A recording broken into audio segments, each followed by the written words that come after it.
तो इसीलिए हम बार बार कह रहे हैं कि यही रात अंतिम, यही रात भारी। कल तस्वीर तो साफ हो जानी है, लेकिन ये रात कैसे गुजरेगी, लगातार इसी पर बातचीत करेंगे। और हमारे तीन सहयोगी इस वक्त हमारे साथ जुड़ चुके हैं। रायपुर से तहसीन जैदी, बिलासपुर से जितेंद्र थवाइट और भोपाल से दुष्यंत परासर हमारे साथ इस वक्त जुड़ चुके हैं। पहले रुक करेंगे तहसीन आपका। रायपुर में इस वक्त आप मौजूद हैं। जिस चीज के लिए तैयारी लगातार राजनीतिक दल कर रहे थे, कल वो नतीजे आ जाएंगे। तमाम रणनीतियां बनी, प्रचार हुआ, आरोप प्रत्यारोप का दौर चला, वोटिंग हो गई है, कल नतीजे आएंगे। लेकिन आज की रात बड़ी भारी पड़ने वाली है सभी नेताओं पर। तहसीन,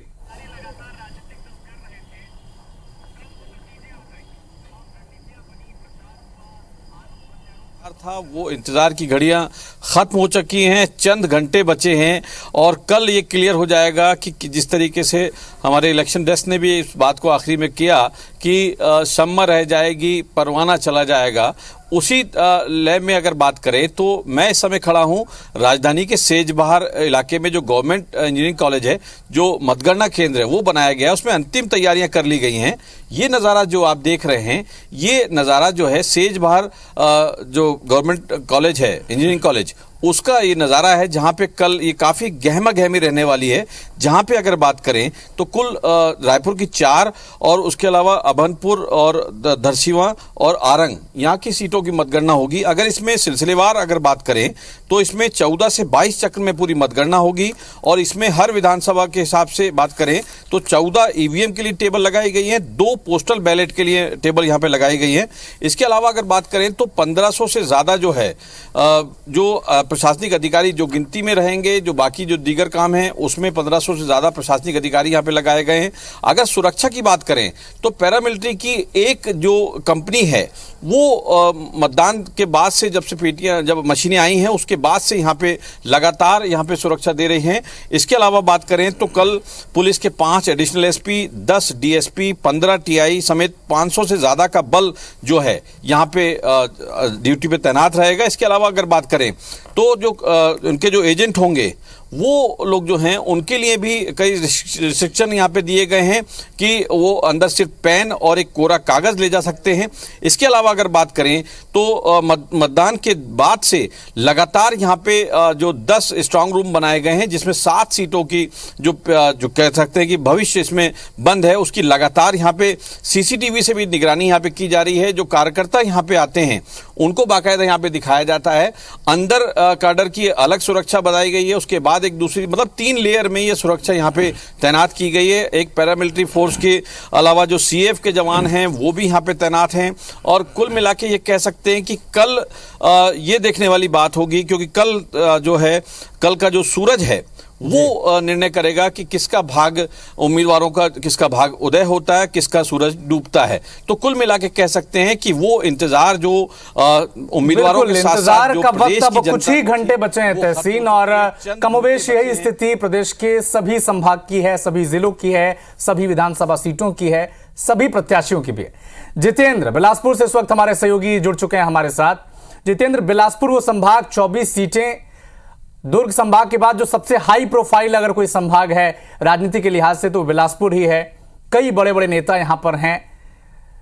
ओपिनियन पोल आ गया, मतदान हो गए, एग्जिट पोल आ गया, बस कुछ ही घंटे, इसके बाद नतीजे साफ हो जाएंगे। लेकिन यह रात बड़ी मुश्किल से गुजरने वाली है नेताओं की। जितेंद्र,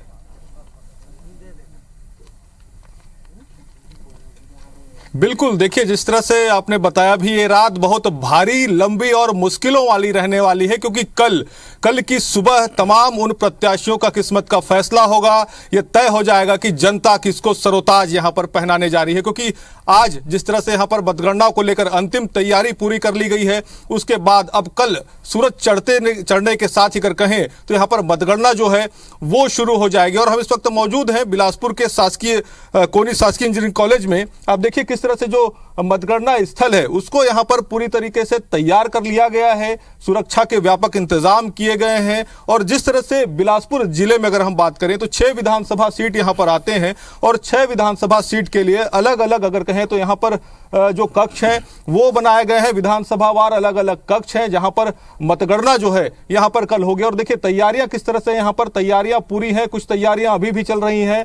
तमाम जो सुरक्षा के जवान हैं वो तैनात है। 3 लेयर में अगर कहें तो यहां पर सुरक्षा की जो जिम्मेदारी है वो यहां पर आर्म्ड फोर्स को सौंपी गई है, जो यहां पर चप्पे चप्पे पर नजर रखे हुए है। खासतौर पर अगर बात करें तो सीसीटीवी कैमरे से पूरे परिसर को यहां पर लैस किया गया है। और जिस तरह से निर्वाचन इस बार विशेष तौर पर अगर कहें तो सतर्कता बरत रहा है ताकि कोई चूक ना हो मतगणना में। जिस तरह से मतदान के बाद अलग अलग आरोप लग रहे थे, अलग अलग बातें सामने आ रही थी, कई जगह यहां पर शिकायतें भी सामने आई। ऐसे में अब निर्वाचन की पूरी कोशिश यही है कि मतगणना जो है वो यहां पर शांतिपूर्ण बिना किसी विवाद के संपन्न हो। उसको लेकर निर्वाचन नहीं चाहता है कि कोई चूक हो, और उसी की तैयारी अगर कहें तो यहां पर लगभग पूरी कर ली गई है। और जिस तरह से आपने बताया कि बिलासपुर संभाग की अगर हम बात करें तो बिलासपुर संभाग में निश्चित तौर पर कई दिग्गज जो हैं उनके किस्मत का फैसला कल होने जा रहा है, क्योंकि भाजपा के तमाम दिग्गज अगर कहें तो बिलासपुर संभाग से आते हैं। कांग्रेस के कई दिग्गज हैं बिलासपुर संभाग से आते हैं। बिलासपुर जिले की अगर हम बात करें तो यहां पर पूर्व मंत्री अमर अग्रवाल जो बिलासपुर विधानसभा सीट से यहां पर प्रत्याशी हैं,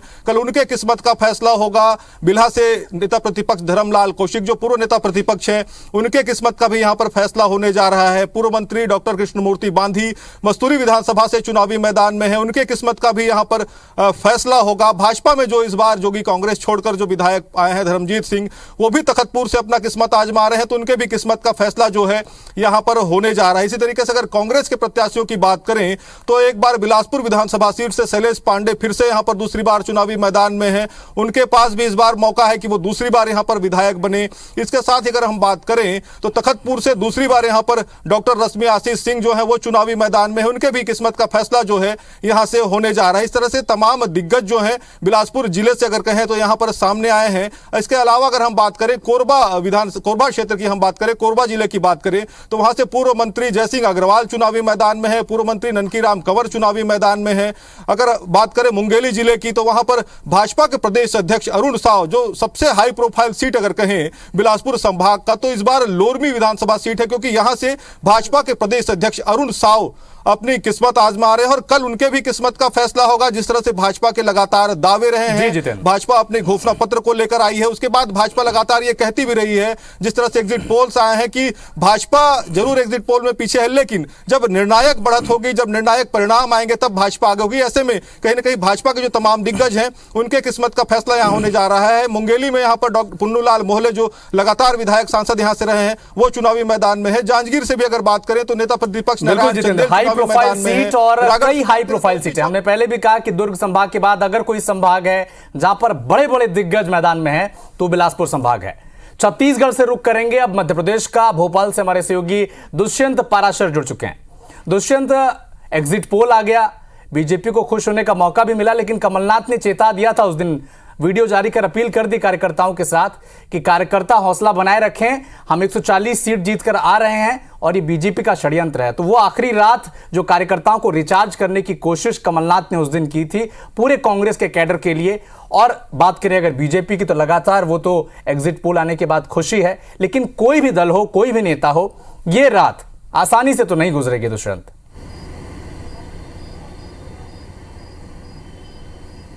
हाँ बिल्कुल, देखिए अविनाश, ये रात अंतिम और यही रात भारी जो हमारा स्लोगन है वो जरूर यहाँ पर चरितार्थ हो रहा है, क्योंकि मध्य प्रदेश में इन दिनों सर्दी का आलम है। लेकिन अगर सर्दी के बाद बात करें सियासत की तो सियासत लगातार गर्माहट है, सियासत में लगातार गर्माहट बनी हुई है और लगातार बयानबाजी जो है वो राजनीतिक दलों में देखने को मिल रही है। लेकिन अगर हम बात करें काउंटडाउन की, कुछ चंद घंटे जो है वो शेष बचे हैं और उसके बाद तमाम सारे प्रत्याशियों की किस्मत का फैसला जो है वो ईवीएम खुलने के बाद होगा। तो ऐसे में हम राजधानी भोपाल के जिला जेल पर मौजूद हैं, जहां पर जिस तरीके से सुरक्षा व्यवस्था पहले मैं आपको दिखा देता हूं। यहां पर 3 लेयर प्रोटेक्शन यहां पर तैनात की गई है, एसएएफ तैनात की गई है, उसके बाद सीआरपीएफ तैनात की गई है, उसके बाद यहां पर जिला पुलिस के 3000 जो जवान हैं वो भी तैनात किए गए हैं। और जिस तरीके से अगर यहां की सुरक्षा व्यवस्था के साथ साथ प्रशासनिक व्यवस्था की बात की जाए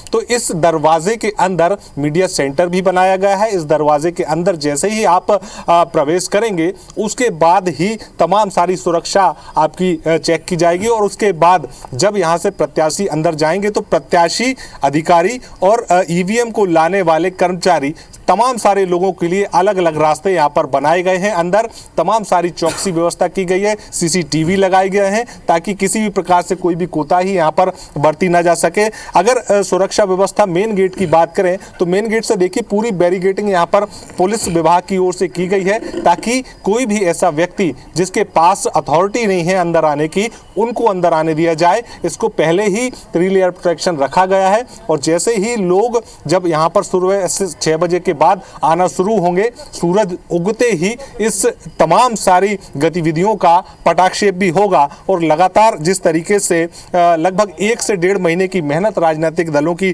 देखने को मिली है, जो लगातार धुआंधार प्रचार किया गया, कांग्रेस हो चाहे बीजेपी हो या अन्य दल हो, उनके प्रचार का यहां पर प्रतिफल भी निकलकर सामने आएगा। लेकिन किसको जीत मिलेगी, किसको हार का सामना करना पड़ेगा, ये ईवीएम खुलने के बाद ही तय होगा। लेकिन जिस तरीके से ये जिला जेल विधानसभा निर्वाचन के लिए मतगणना का स्थल बनाया गया है, उसमें यहाँ पर पूरी सुरक्षा व्यवस्था के साथ साथ इस बात को भी सुनिश्चित किया गया है कि कोई भी ऐसा व्यक्ति इसके अंदर ना जा सके जिसके पास अथॉरिटी नहीं है। साथ ही साथ मीडिया के लिए अलग से व्यवस्था की गई है, और जो भी मीडिया पर्सन्स काउंटिंग की जगह पर जाना चाहते हैं उनको अपना मोबाइल बाहर रखकर ही जाना होगा, क्योंकि तमाम सारी व्यवस्था यहाँ पर केवल जो ऑब्जर्वर हैं प्रशासन की ओर से उनको यहाँ पर मोबाइल ले जाने के लिए अनुमति दी गई है। लेकिन इसके साथ में अगर ईवीएम की बात करें तो 2000 से ज़्यादा ईवीएम यहाँ पर कल काउंटिंग में रखी जाएंगी, लेकिन 15 से लेकर 22